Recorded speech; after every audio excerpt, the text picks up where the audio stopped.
L'histoire commence dans la ville de Mélésie, où Daniel, un jeune homme d'une foi profonde, grandit dans une famille chrétienne respectée.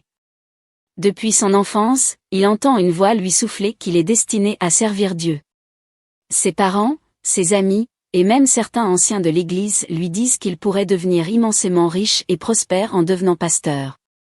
Mais Daniel, humble de nature, résiste. Il ne souhaite pas se lancer dans la religion pour l'argent ni pour la gloire. Pourtant, au fil des années, le désir de répondre à cet appel le gagne peu à peu. Il finit par céder, acceptant de suivre cette voie pour fonder sa propre église à Mélésie. Mais Daniel a un souhait ardent, il veut voir son église prospérer rapidement, attirer des foules, et avoir des fidèles nombreux et généreux.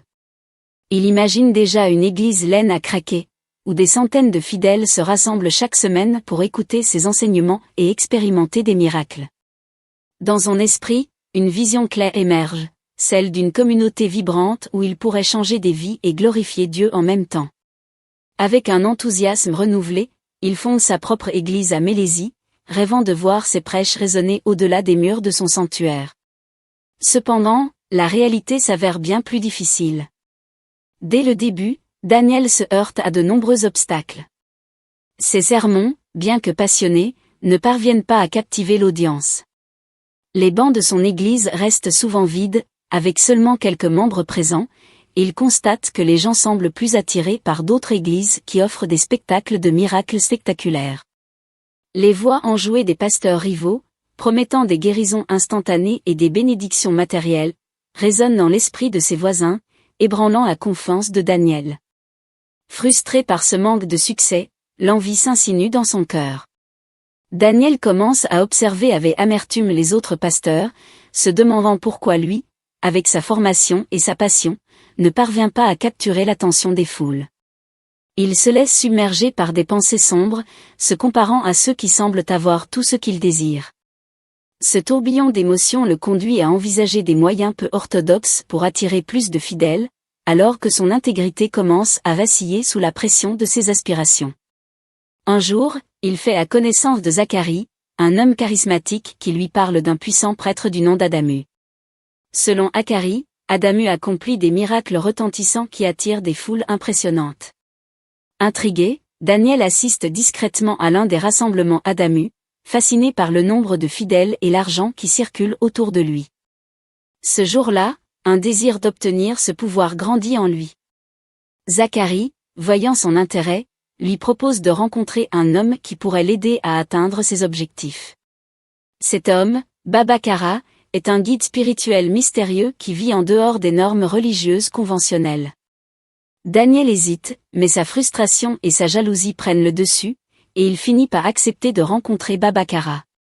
Une nuit sans lune, Zacharie et Baba Kara, les mystérieux mentors de Daniel, l'emmènent dans une grotte reculée, loin de toute trace de civilisation.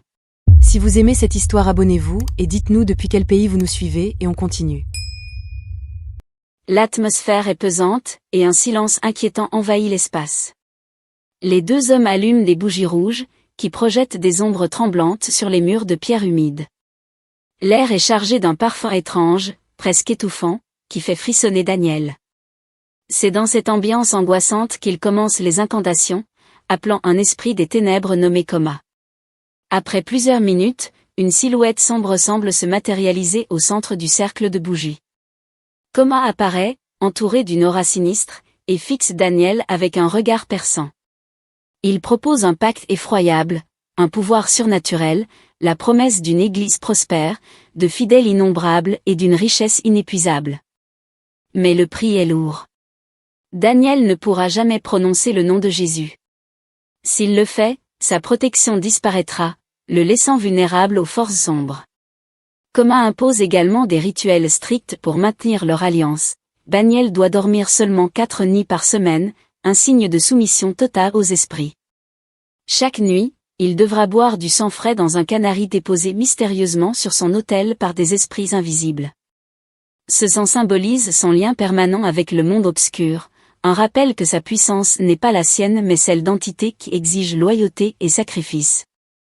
Enfin, l'interdiction ultime, Daniel ne doit jamais, sous aucun prétexte, quitter définitivement son ministère ou renoncer à ses pouvoirs pour mener une vie ordinaire. S'il tente de se détacher, Coma le punira sévèrement, condamnant non seulement lui, mais également ses descendants à une malédiction sans fin. Le pacte est scellé, et Daniel ressent une vague de puissance le traverser. Une partie de son âme, cependant, est désormais liée à Coma. Daniel, désormais doté de ses pouvoirs occultes, enchaîne les guérisons spectaculaires et les prophéties envoûtantes qui fascinent les foules. Son église se remplit, et la réputation de ses miracles attire des centaines de fidèles. Chacun veut bénéficier de ses bénédictions, espérant prospérité et guérison, et les dons affluent à chaque service. Daniel s'entoure de biens luxueux, se déplace en voiture de luxe, et achète une grande maison. Son influence dans la ville devient immense. Mais dans l'ombre, le prix à payer reste lourd. En secret, Coma, son maître spirituel, exige que chaque mois un fidèle soit frappé d'une étrange malédiction.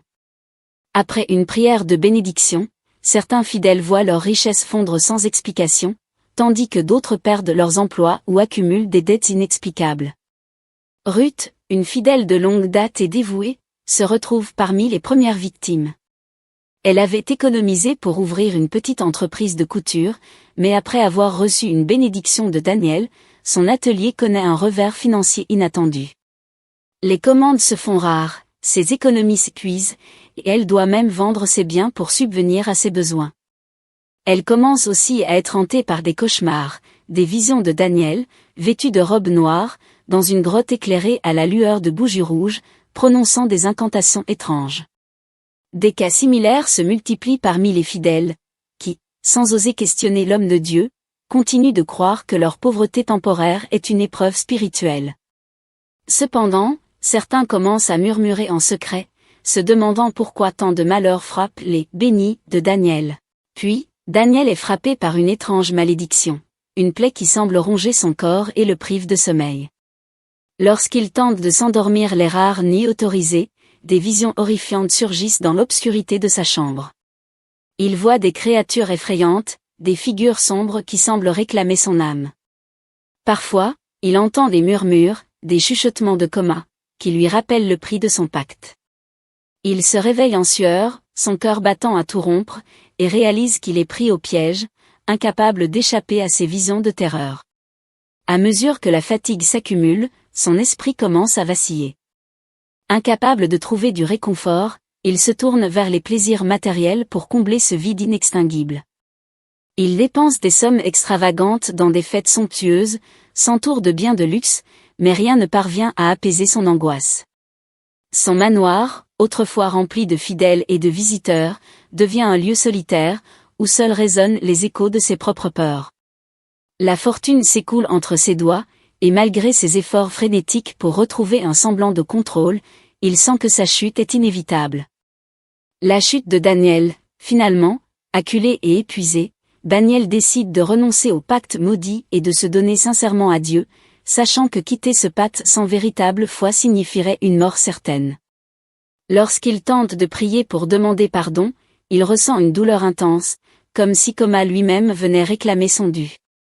Dans un ultime élan de désespoir, il prononce le nom de Dieu, un nom qu'il n'a plus osé dire depuis des années. À l'instant où il prononce ce nom, les visions de richesse et de pouvoir s'évanouissent. Tout ce qu'il a accumulé s'effondre, sa maison, autrefois somptueuse, est vidée, ses amis disparaissent, et il se retrouve seul, sans la protection spirituelle de Coma. Daniel, brisé mais libéré, décide de reprendre humblement son chemin spirituel.